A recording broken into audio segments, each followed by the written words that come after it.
Welcome, this is the second video on juxtaposition. We're going to be looking at some more non-traditional examples. I'm Mr. Clark.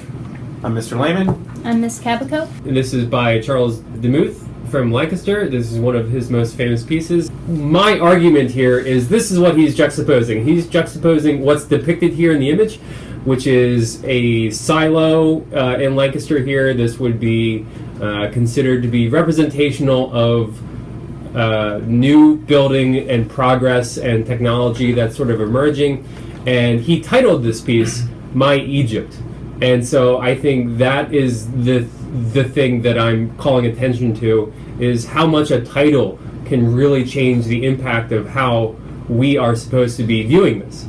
We regard Egypt as this time and place that was really building giant things that was humbling this, to be in front of. I tell students this all the time. Words hold a lot of power. They communicate very poignantly and target certain things. So looking at this image without the title there, you see it differently than with the title.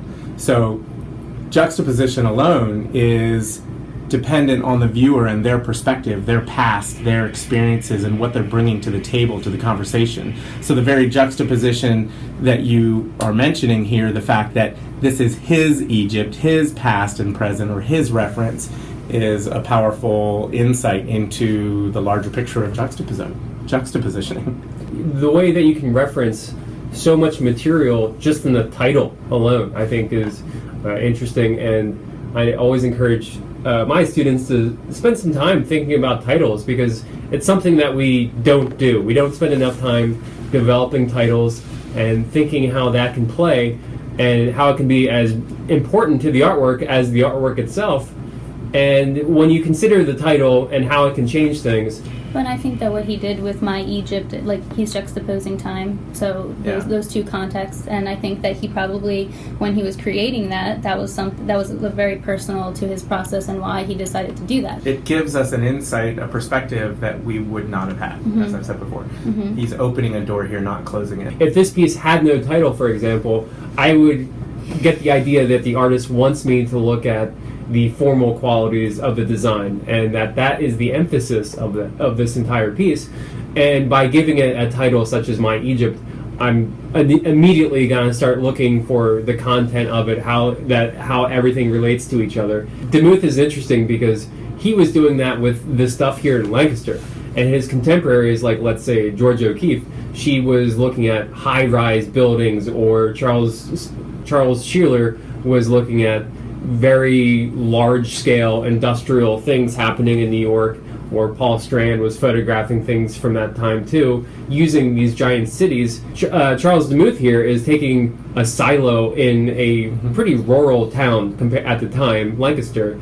Because the eye line of this is so low, we are looking at this as if it's a giant piece of architecture, much like the pyramids of Giza. I think the eye line is very purposeful here.